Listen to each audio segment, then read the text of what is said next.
So over there, they put tomatoes on their burgers, and it's not just like a thin slice, it's a big slice of tomato. And you also have the option of adding jalapenos to your McDonald's burger. What? Yeah. So if you really want to destroy your hotel bathroom, there you go.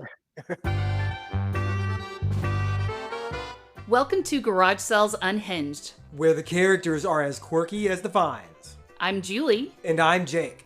Join us as we dive into the wild world of garage sales, yard sales, estate sales, and anywhere secondhand sales are happening. From bizarre bargains to hilarious haggles. You won't believe the stories we've got lined up. Let's get unhinged. Hiya, Jake. Julie, how are you? I'm good. Anything new in your world? Uh, no. I gave Ben his heartworm medication earlier. That's a dog. And yes. Just to clarify, yeah. But I'm happy that it's colder, aren't you? I'm very happy. I was tired of sweating so much for no apparent reason. Yeah, I know. Nuts to that. It's also one of those things like in the morning now it's getting colder. So like laying in bed under my covers almost makes me pee the bed because I don't want to get up in a cold room. Sorry, TMI, folks. TMI. Yeah. No, I'm happy because, like, got all of these sweaters that I never get to use, and it always happens around here. It gets cold for, like, half a week, and then the temperature spikes again, just to spite us and remind us that God doesn't love us. And so you pull out the sweaters, I get so excited every time, like, "Yay, it's a little bit cold," and here come all the sweaters, and I've got a scarf, and I'm ready with gloves, and I get to wear them for, like, a day and a half, and then it's back to sweat in places we shouldn't mention on a polite podcast. Yeah, that's usually whenever I just buy a plane ticket, go somewhere cold so I can wear all my winter clothes at one time. As one does. Hey, Shirley, do they have Grey Poupon on these private jets you're chartering? Yes, they do. You can take whatever you want on a private jet. I bet you didn't know that. Well, we're not talking about private jets or Grey Poupon or winter clothing. We could be talking about winter clothing, but actually, we might be talking about winter clothing. So, I recently did a very fun European trip by myself. I went to Helsinki, Finland, and did a solo trip. It was a lovely city. It doesn't have like a huge, and I'm going to say this, and someone's going to reach out and be like, "No, they do." Helsinki doesn't have a huge nightlife. There's not like tons of things going on in the evenings. But also, I don't have a huge nightlife, and I'm not doing tons of things in the evening, so it was the perfect vacation for me. They have That's really all. great. Wait, can I ask real quick? I mean, I'm sorry to, like, stop you midway here. No. Why Helsinki? This is a really stupid reason, and I might edit it out of the podcast episode. Um, I'm chasing my airline status. Yeah, that's not a dumb reason. A lot of people do that. Yeah, so um I looked at a couple different options. I was looking something far enough away but fit within my budget, and it was between Helsinki, um, Vietnam, and Thailand. My husband also wants to go to Vietnam and Thailand, so I thought, I don't wanna do that trip without him. I'm waiting till when he and I can go together. So, Helsinki was, it's a clean city, it's a safe city, they speak a lot of English there, and I felt comfortable enough going there on my own without needing an escort or chaperone or meeting up with people, so, and it was fun. It was a beautiful city. Finland is a gorgeous country. It wasn't until I got there that I realized how close it was to Russia. So kind of have like that butt cinching moment of going, "Mm, I hope all the political environment's good right now." So, uh, but yeah, it was beautiful, and also like their leaves were still changing colors, so I got to see like the beautiful golden Mm. fall leaves, and yeah, it was I nice. like the idea of getting on a jet and flying across the world, and at no point prior to that in the planning of it do you look at a globe and go, Nope, "Great, see." I sure did. I didn't look at Wait a a lot. second. Okay, to be fair, I was busy leading up to the trip, and it was just like I did Telling me the read. North Pole is up here? I did read Rick Steves' travel guide for Scandinavia, and I read the Finland and Helsinki chapters. His and anyone who is traveling, loves to travel, his guides are actually really good. So reading his guide made me understand like how to use the mass transit system. So I was able to download their app. I was able to get their like for 3 days to use their transit system. It cost me 18 euros, so about $20 to their transit system included buses and subway and trams and the ferry. So essentially I could go anywhere in Helsinki for $20 over 3 days, and it was fun, like, you get Yeah, to see a lot mass of the transit's city. very cool. Yeah. Like you experience that and you're like, "Wow, this is," I mean, it's great. Like cities built for people rather than built for cars, which is nice and everything like that, but Julie, but how many F-150s did you see? Like, how good do they have it really? They don't have well, okay, so I was gonna It say, like, well, it'd be like Dallas. How many F-150 you see a lot in Dallas. If you go to a major city, and again, Helsinki is not the size of Manhattan, you're not gonna find trucks there, but, um, I've so for one of my clients, I've actually done some research on Helsinki's, parking and mobility, um, and they have an outstanding mass transit system. It's very user friendly. It is actually thinking about the pedestrian first before the car. Their grid layout is pedestrian first for so in their ranking for how they plan out their city, their transit system, their infrastructure, it's pedestrians are number one, bikes are number two, and then third is the car. God, So that seems pretty cool. yeah, it was great. Also, should probably point this out, there's not a lot of people in Finland, and there's not a lot of people in Helsinki. Um, That sounds good too. yeah, I think in total in the whole country of Finland, I think there's like I don't remember the exact number. I think there's like 4 million people, and Helsinki has about 600,000 people for population. I think they have more reindeer in the country than they do people. Awesome. Yeah. I did not see a reindeer, Aw. but I did get reindeer jerky, so that is a, spoiler for Jake because I have a gift for him Oh, of good. reindeer jerky. Awesome, thank you. I also ate salmon. I eat a lot of salmon there, they're big into fish. For whatever reason, they have a lot of crawfish, but and they pronounce it crayfish, which is totally wrong, but, their crawfish is more like in a crab salad, so it's cold. I don't okay, Jake and I come from a Cajun family, and, like, eating cold crawfish salad just did not sit right with my soul. Yeah. But I tried it, and I regretted it. And I also had All your, bear. like, Catholic roots of guilt, just flared up. You're like, "Oh, no. I know. Don't There's a worry, because verse about this." I went to some churches, so I think I cleansed my soul from that. I also, had bear. And so my first time ever eating bear, I eat a lot of exotic meats, but I've never had bear before. And people ask me like, "Oh, what did it taste like?" And I'm gonna I know I'm gonna get roasted for this. I took a bite of it and I my first thought was like, "This is delicious." My second thought was, "It kinda tastes like dog food." Hmm. I don't know what dog food tastes like. I've I never do. eaten dog I food. Julie, I do. Why do you know?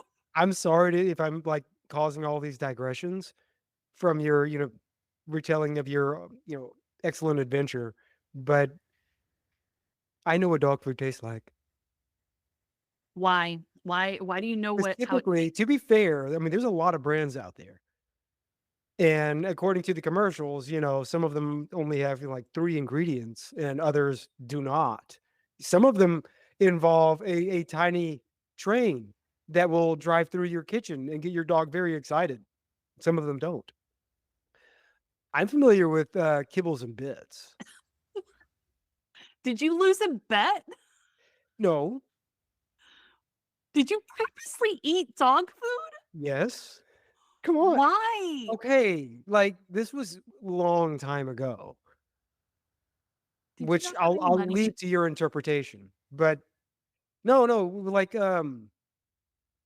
Did our brother feed it to you? no, our our I was riding with our cousin, Caleb, uh, and I went with them on an errand to go get, like, dog food and groceries and stuff like that, and we were sitting in the back, and the kibbles and bits bag was open a little bit, and the little kibbles and bits are really appealing shapes.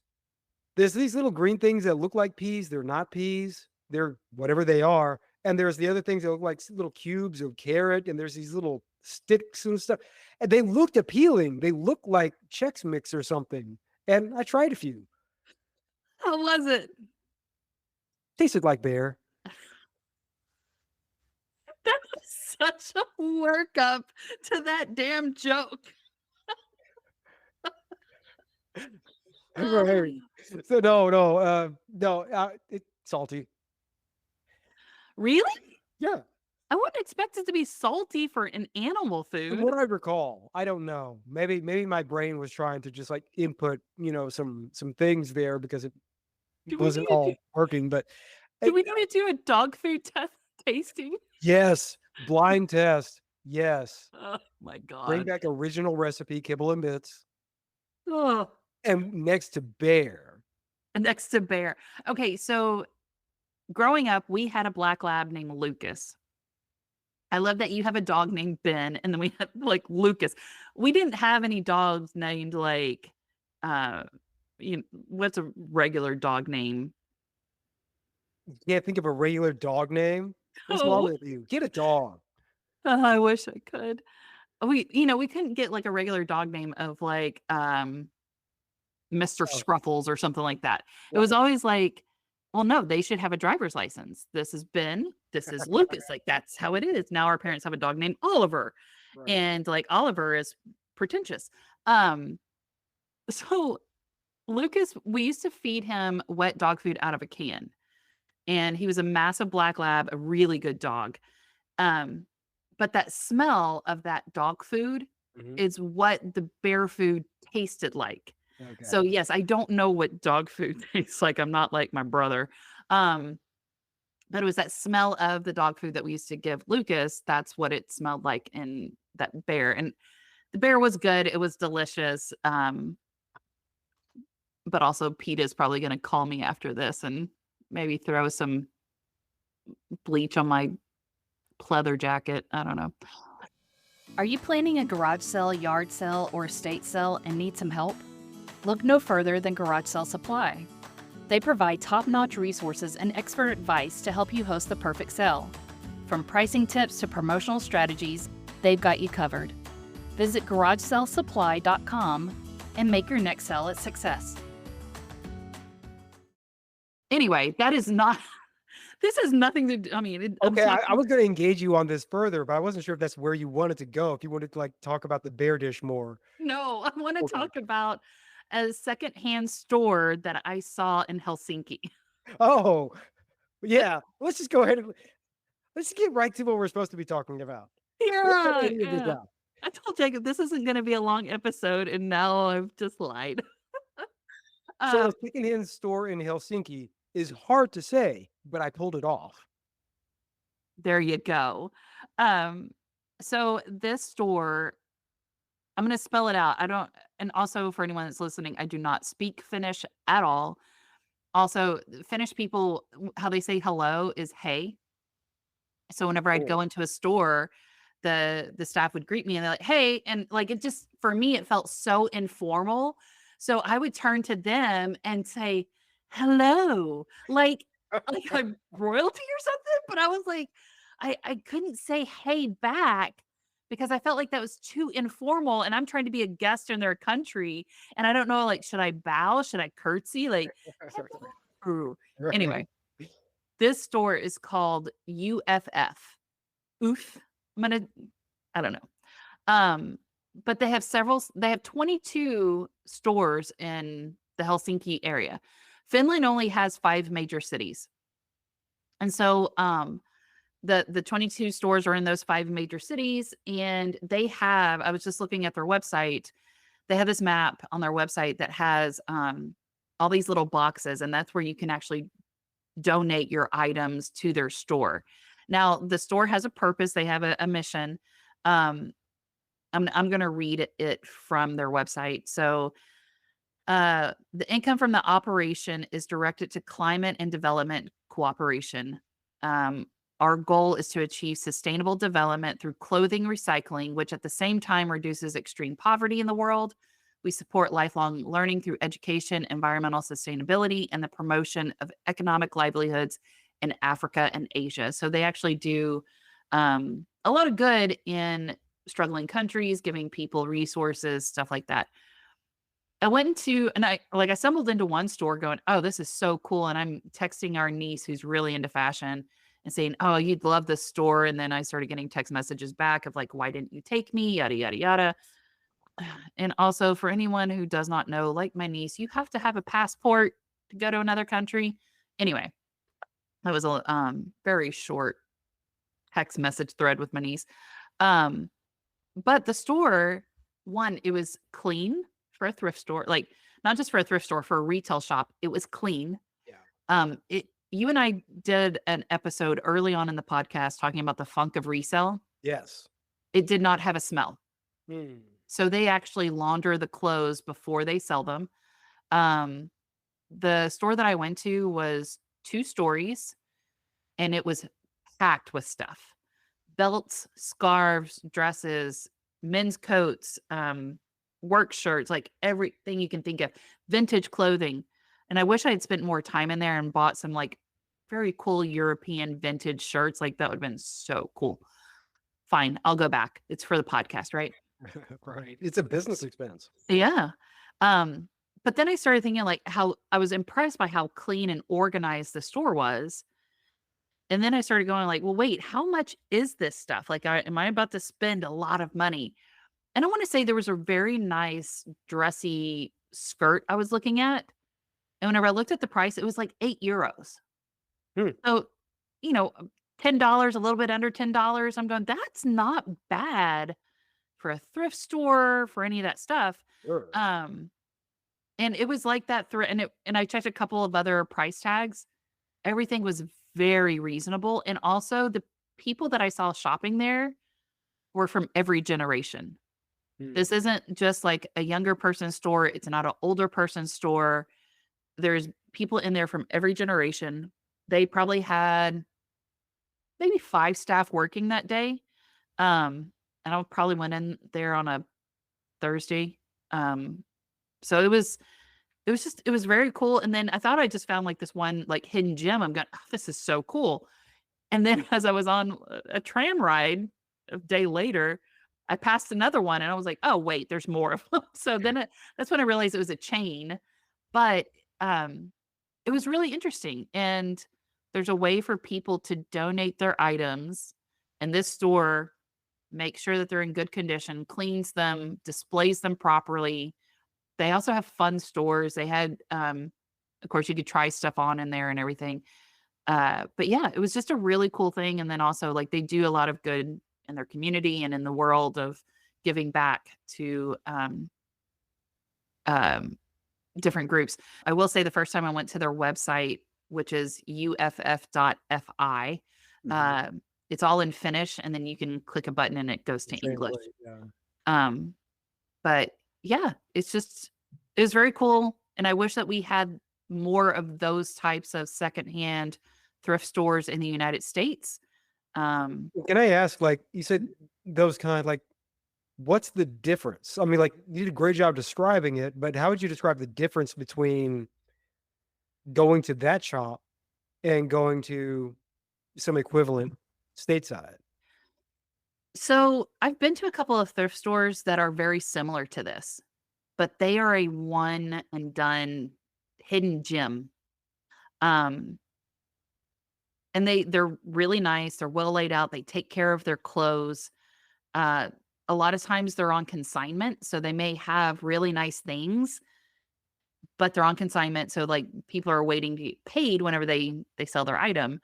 For this one, it's essentially a chain store, but it's thrift store. And I'm going to say like, I'm gonna equate it to like a Goodwill. That's Mhm. probably the chain thrift store I can think of in the United States. Yeah. That one's not always organized. It's not always the cleanest. I don't really know if they have vetted out the materials that they are willing to resell. I know that they don't wash the stuff before they resell it. And I felt like the place in Finland, it was almost like a department store versus a thrift shop. Okay. And honestly, I gotta say, like, ex experiences may vary from one, Yes. like, for example, Goodwill location to another. Um, some I've seen are kept up really great and actually organized really great. At some other point, maybe we can talk about the kind of the evolution of Goodwill as an actual like major retailer Yeah. at this point. But from what you're saying, it seems like there's just a level of preparation and care that you saw at Oof that you don't really see quite as much of here in the States. Yeah, and also, like, even though I'm singing their praises and I don't speak Finnish, I don't understand if there's any kind of if there's a backlash against them in their country. Um, I don't know if you know or have seen the, HBO show, oh my gosh, with John Oliver. Last week tonight, Yes, last it's a week. fantastic show. Everyone should watch it. Yes, like some of my favorite comedy writers work on that show. So, there is a similar type show in Finland of someone he's talking to the camera, he has a little, like, news box to Last his week tonight with Jan Yeah. Oliver. Oof. Well, and he was talking about UFF, but I don't know what he was saying. Oh man. So, like, maybe I need to go and try to find it on YouTube, see if I can get the English translation in it. And because it could be like, oh no, they're actually really corrupt, and I'm over here going, it Right, was yeah, great. yeah. You just patronize something that, "Oh, no, I don't support this, I didn't know." Well, it was also I didn't buy anything at the store. Um, Oh, well, they take their hay back, I'm sure. well, I didn't buy anything at the store. I wasn't in a mindset to be shopping for clothes. Also, of the people that I would have been buying for, I didn't know what anyone's sizes were. The other thing is too, is like if you do go shopping overseas, um, the sizing chart for the US versus UK versus EU Mhm. versus like they're all different. And even in the European Union, there's different sizes in like Spain versus Finland. And it really, I'm there on vacation. I'm not trying to do Yeah, math. this is way too much math. Yeah. It's enough for me to figure out, how many kroner I need to get on your tram? Yeah. What? Can't you guys just have a Big Mac and a pickup truck like normal people? Well, I think I did text you during my trip that, and I didn't purchase anything from this establishment either, but I love looking at American fast food places in other countries and their menus. The Yes. Taco Bell one, if they had the Mexican pizza, which they wouldn't have a Mexican pizza because Why would they? Mexico is not relevant for them. Right. Um, they didn't have it, but if they had it, I would have bought it because that's research and science. But they did have chicken nachos, and essentially what it looked like was a triangle piece of chicken, so almost like a chicken nugget, but it was Okay. triangle shape, and the coating on it was like a Doritos nacho mix. Hmm. No, not that's not good. Oh. And then all of their combos, they served french fries with them. Yeah. And it looked like their McDonald's burgers. Okay, I was talking to the husband about it. Do the McDonald's burgers in the United States put tomatoes on their burgers? I wanna say it depends. Wait. I mean, sure, there was a time that McDonald's had a something called the Texas burger, and I remember it had tomatoes, but that's gone the way of the dodo. I Julie, I don't know. I wonder if the closest you get to a tomato on a McDonald's burger is ketchup. Yeah. Yeah. So over there, they put tomatoes on their burgers, and it's not just like a thin slice, it's a big slice of tomato. And you also have the option of adding jalapenos to your McDonald's burger. What? Yeah. So if you really want to destroy your hotel bathroom, there you go. But also over there, they have bidets. So destroy the bathroom. It'll be fine. You can just wash Oh it yeah. down. Yeah. I wonder about the bidet thing, but I'm curious about the triangle of chicken. Like that's, as we all know, the most delectable part of the chicken is the triangle. I like how we went straight from bidet to questioning the triangle of chicken. Well, yeah. I mean, It one's gonna also have to s- help with the other.